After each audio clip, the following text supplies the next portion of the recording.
sumber penyakit iri hati. Sumbernya dari mana gitu ya? Ya, pelan-pelan. Quran surah kedua Al-Baqarah ayat 30 sampai dengan 36. Posisi paling kiri sebelah atas. Wa idh qala rabbuka lil malaikati inni ja'ilun fil ardi khalifah. Ada ayat ini? Baik, saya percepat sedikit. Sumber penyakit iri hati diisyaratkan oleh Quran itu setan. Cuma satu, setan. Oke. Jadi kalau ada orang-orang terkena penyakit iri hati, artinya sedang dikuasai oleh setan. Saya ulang ya. Sumber penyakit iri hati itu disebutkan, diisyaratkan oleh Quran itu berasal dari setan. Lalu baru dilekatkan pada nafsu manusia. Dari mana diketahui setan dan siapa dia? Ya, kita sudah bahas sebagiannya. Bapak Ibu sekalian, kisahnya bermula bahkan saat manusia pertama diciptakan, ditunjukkan oleh Quran penyakit ini menerpa setan dan hadir kemudian diwariskan pada manusia. Baik. Saya mulai dengan permulaan penciptaan manusia pertama dan telah kita bahas sebagiannya, jadi saya agak percepat ya. Baik. Manusia pertama diciptakan setelah diciptakan sebelumnya ada malaikat dan jin. Ya. Keterangan Quran di Quran surah ke-15 ayat 27. Allah ciptakan jin duluan, wal janna khalaqnahu min qablu min naris samum. Kami ciptakan jin sebelum manusia itu dari api yang bergejolak. Di ayat ke-28-nya Quran surah ke-15 ayat ke-28 ya, disampaikan wa id qala rabbuka lil malaikati inni khaliqun basyara. Jadi begitu selesai menciptakan jin ya, kemudian tugas yang diberikan Allah Subhanahu wa taala menciptakan makhluk baru diberi nama dengan basyar, manusia. Saya agak cepat. Selesai penciptaan ini, diperkenalkanlah kemudian manusia ini kepada kalangan jin dan malaikat akan fungsi penciptaannya. Apa maksudnya Allah menciptakan makhluk ini? Ya. Seperti Allah ciptakan malaikat punya tugas, ya. Allah ciptakan jin punya tugas, dan setiap ciptaan Allah selalu ada manfaatnya. Ya. Tidak ada yang sunyi dari manfaat. Maka di Quran surah kedua Al-Baqarah ayat ke-30 dijelaskan kemudian wa idh qala rabbuka lil malaikati inni ja'ilun fil ardi khalifah. Ketika Allah berfirman pada malaikat dan jin yang hadir pada saat itu, ya, saat perkenalan manusia pertama ini, disampaikan saya akan menjadikan makhluk ini sebagai khalifah di bumi. Jelas di sini? Pelan-pelan. Singkatnya kemudian Allah tampilkan kepada dua makhluk ini, malaikat dan jin, kelebihan manusia ini, ya. Bagaimana dengan pengetahuannya, bekal-bekal menjadi khalifahnya ketika dipresentasikan di ayat 31, gitu kan? Kemudian ditawarkan pada malaikat dan jin, ditanyakan, kalian bisa nggak seperti itu? Ya. Ternyata tidak punya kemampuan, ya. Sampai malaikat mengatakan, qalu subhanaka la ilma lana illa ma 'allamtana innaka antal alimul hakim. Ya. Ya Allah, cuma engkau, gitu kan, yang bisa memberikan pengetahuan dengan segala hikmahmu, kami tidak mampu. Ayat 33 yang diperintahkan Adam kemudian untuk menampilkan pengetahuan-pengetahuannya secara lebih luas. Saya persingkat di ayat 34. Nah, ini mulai. Ketika telah nampak kemuliaan Adam ini, pelan-pelan, padahal diciptakan dari materi yang tidak sebanding, tidak kalah hebat dengan malaikat dan jin. Ya. Malaikat diciptakan dari bahan materi yang sangat bagus, luar biasa, cahaya. Sedangkan jin tadi dari api kan ya. Makhluk ketiga diciptakan dari bahan materi yang lebih rendah dari yang pertama dan kedua tadi, ya, dari saripati tanah. Ya. Allah ingin menampakkan tidak setiap ciptaan Allah yang dianggap rendah itu bisa kecil, barangkali nilainya tinggi gitu ya. Nah, maka ketika seluruhnya menyadari bahwa Adam punya ilmu yang tinggi, dimintalah hormat kepada makhluk ini. Ya. Hormat ini, maaf ya, bukan tujuan untuk mengagungkan Adam, bukan, tapi menunjukkan ketaatan kepada Allah Subhanahu wa taala. Ya.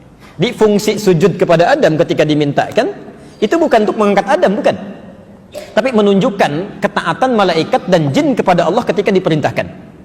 Nah, disinilah muncul persoalan. Wa idh qulna lil malaikati isjudu li adama fasajadu illa iblis. Ketika kami perintahkan pada seluruh malaikat dan jin untuk sujud kepada Adam sebagai penghormatan, fasajadu, semuanya sujud kecuali iblis. Pertanyaannya, siapa iblis ini? Saya sudah pernah terangkan dulu ya. Dijawab di Quran surah ke-18 Al-Kahf ayat 50. Posisi paling kanan di pertengahan sedikit. Kalimatnya sama. Wa idh qulna lil malaikati isjudu li Adam fasajadu illa iblis. Ketika kami perintahkan seluruh malaikat dan jin untuk hormat kepada Adam dengan perintah kami, semua sujud kecuali iblis. Siapa iblis ini? Kana minal jinni fa fasaqa an amri rabbi. Dia bukan golongan malaikat tapi golongan jin yang hadir pada saat itu, yang menyimpang dari perintah Allah. Kenapa jin ini menyimpang? Kembalikan ke Al-Baqarah 34. Aba, dia enggan untuk sujud. Wastakbar, ya, dia sombong, tidak mau hormat kepada Adam atas perintah Allah. Tapi sombongnya ini kenapa gitu kan? Kenapa sombongnya? Kita harus cari, ya. Apakah sombongnya karena hal tertentu atau ada sedang penyakit melekat pada dirinya? Maka dijawablah kemudian sifat sombong ini dengan satu penyakit yang luar biasa. Quran surah ke-7 ayat ke-12. Posisi paling kiri sebelah atas di mushaf standar. Lihat kalimatnya. Qala ma mana'aka alla tasjuda idh amartuk.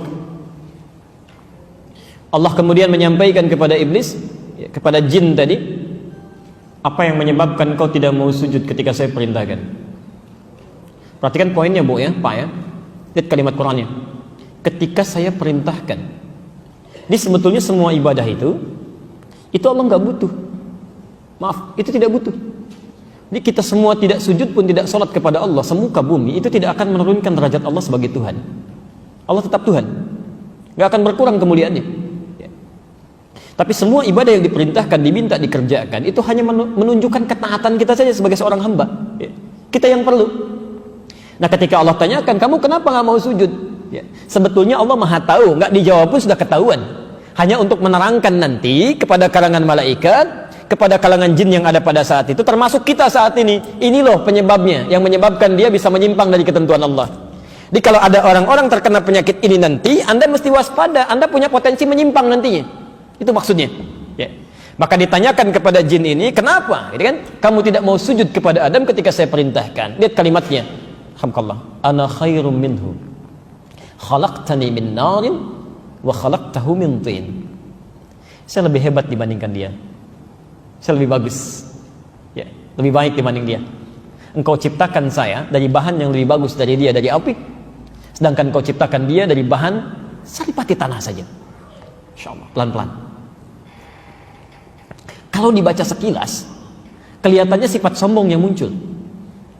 Tapi kalau Anda baca runtutan ayatnya dengan yang lainnya, sebetulnya sifat ini muncul bukan karena cuma sujudnya.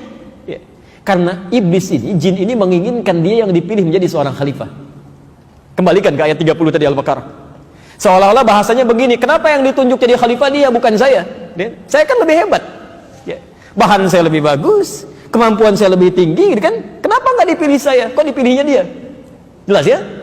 Jadi saat yang bersamaan makhluk ini menginginkan nikmat yang melekat kepada Adam itu hilang. Dia ingin ambil itu. Lebih baik bukan Adam yang mendapati, saya yang harus dapat, dan nikmat Allah yang dititipkan kepada Adam itu mesti hilang. Saat penyakit ini muncul pada dirinya, perhatikan, saya agak lambat sekarang ya. Perhatikan sini. Ibu dan bapak sekalian, dalam bahasa Arab, kalau ada sesuatu yang kotor misal, kemudian ditutup dengan yang baik-baik. Dengan pakaian misalnya, supaya tidak nampak, ditutup. Maka bahasa Arabnya disebut dengan labasa atau labisa. Labisa. Karena itu pakaian kita disebut dengan libas ini. Libas. Kenapa dinamakan dengan libas? Karena pakaian ini menutup aurat yang tidak baik untuk ditampilkan, atau aib yang tidak mau kelihatan. Ya? Di sesuatu yang kotor, yang tidak bagus, Anda tutup dengan yang baik-baik. Itu bahasa Arabnya dari labisa. Ya. Penutupnya dikenal dengan libas. Quran surah ke-7 ya, Al-A'raf dari ayat 27 atau bahkan dari 26 sampai 31. Ya. Walibasut taqwa dzalika khair. Ya, silakan catat lain waktu Anda lihat lagi. Tapi kalau ada yang baik-baik, misal ini bagus ya, bersih. Ini bersih. Kemudian ditutup dengan yang kotor. Masya Allah, sesuatu yang bersih ditutup dengan kain yang kotor ya. Maka kalimatnya ditukar. Ini agak unik dalam bahasa Arab. Dari labisa begini, lam, ba, sin. Yang baik menutup yang kotor. Tapi kalau ada yang kotor ditutup oleh